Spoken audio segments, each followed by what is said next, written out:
Olá amigos, olá amigas, hoje vamos trazer uma nova mensagem para você. Vamos falar da alegria do encontro e quão importante é para os cristãos se encontrarem com uma alegria irresistível e que seja contagiante.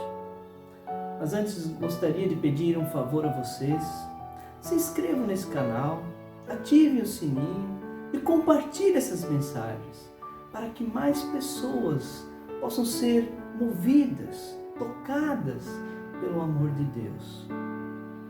Vamos orar. Senhor nosso Deus, nós pedimos que Tu possas abençoar esta mensagem, que as pessoas possam sentir-se tocadas e abençoadas por elas. Você também com a nossa mente a instruindo para que seja a Tua vontade, não a nossa, não os preceitos nossos, mas os Teus desígnios em nossas vidas. Você também com nossos lábios, colocando neles palavras que possam edificar o nosso semelhante. E também sei com o nosso coração, guiando-o, fortalecendo a luz da Tua revelação, da Tua palavra. Pedimos isso, em nome de Jesus. Hoje nós vamos falar de uma grande mensagem, um grande momento de alegria entre duas mulheres. Esta passagem encontra-se no Evangelho de Jesus, em Lucas capítulo 1, principiando com o versículo 46. E Maria disse: A minha alma engrandece ao Senhor, e o meu espírito regozijou-se em Deus, meu Salvador. Todos conhecemos das dificuldades que Maria e Isabel tiveram antes desse encontro emblemático. Este canto e a alegria do encontro dessas duas mulheres não saiu do nada. Teve uma história permeada por incertezas, lutas, perseguição e esperança. Em outras palavras, uma história de fé permeada pela perseverança e amor a Deus. Teriam tudo para reclamar, como nós geralmente fizemos quando encontramos com outras pessoas, falando de nossas doenças, infortúnios e lamúrias. Até disputamos para ver quem tem a doença maior. Muitas vezes em nossas histórias, quando nos encontramos. Mas como nos lembra a escritora doutora Martha Nussbaum, você não pode realmente mudar o coração sem contar uma história.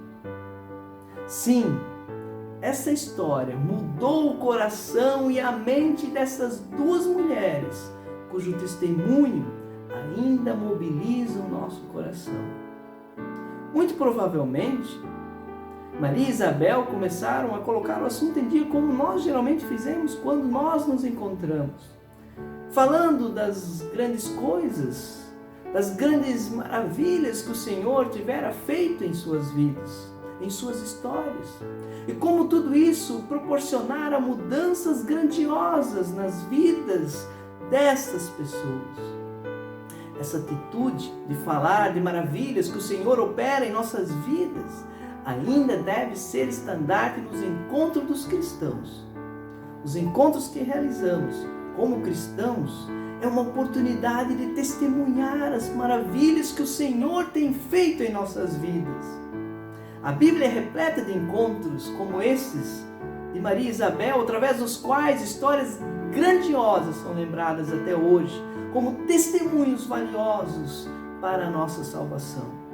Para lembrar de algumas, o encontro do filho pródigo com seu pai, o encontro de Jesus e Zaqueu, de Jesus e Lázaro, de Paulo e Jesus, e os encontros com Jesus e os seus discípulos depois da ressurreição. Eles estavam com medo, mas Jesus esteve com eles. E por fim, nós mesmos ainda aguardamos a segunda vinda como um encontro que há de vir. Conta a própria tradição que os primeiros cristãos sentiam tanta alegria de se encontrar que os não cristãos tinham que admitir a alegria que transmitiam. Um grande cristão chamado Tertuliano, nascido no século II, relatou justamente o que os não cristãos diziam sobre esses encontros. Vejam como se amam. As pessoas ainda precisam falar isso de nossos encontros para adorar, para orar, para servir. Devem falar as mesmas coisas. Vejam como se amam. Com certeza, teríamos mais pessoas adorando e servindo a Deus em nossos encontros, mais crianças, adolescentes, jovens. Mas o que escutamos é: que chato, um bando de fofoqueiros, de reparadores. Que triste isso. Não deveria ser assim. Eu oro que mais e mais as igrejas possam sentir essa alegria do encontro. Se as pessoas estão alegres é porque elas gostam, amam, dão a vida, servem. Uma congregação deve se preocupar sim se os seus membros estão alegres ou não. A alegria sempre foi uma das grandes marcas da fé cristã e deve ser irresistível, contagiante. Maria então começa contando a sua história. No versículo 48. Pois ele tem considerado a humildade de sua serva, porquanto eis que daqui em diante todas as gerações me chamarão abençoada. Sim, é o momento da partilha.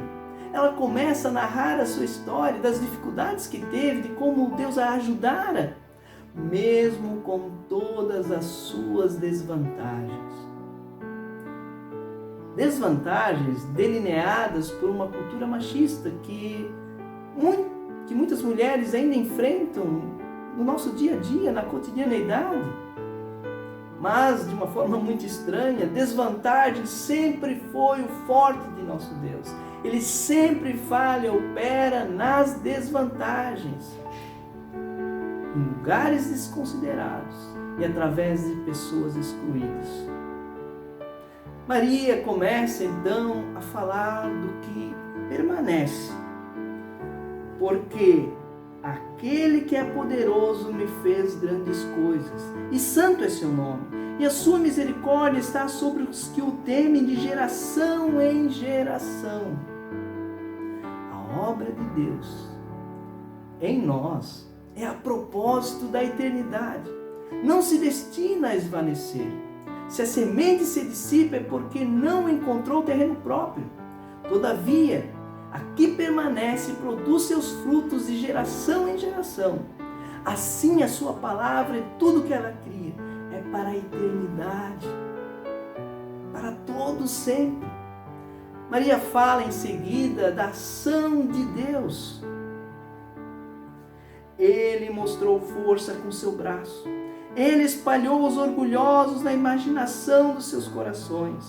Ele derrubou os poderosos de seus assentos, exaltou os humildes. Ele encheu de coisas boas os famintos, e ao rico ele esvaziou, enviou vazio. Ele ajudou a seu servo Israel em lembrança de sua misericórdia. Maria não está lançando a candidatura de Deus aqui. Ela está apenas proclamando o partido de Deus, a favor de quem se destina a sua ação e contra quem se dirige o seu braço. Deus não se alegra com o vigor, o poder, mas com o coração, a pureza e a humildade de suas intenções. Assim, o olhar de Deus olha dentro, olha o coração.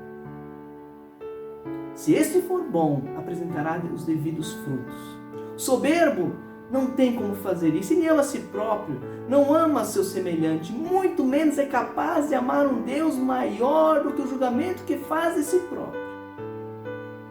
Por fim, Maria lembra da história do povo de Deus, dizendo: como ele falou a nossos pais, a Abraão e a sua semente para sempre.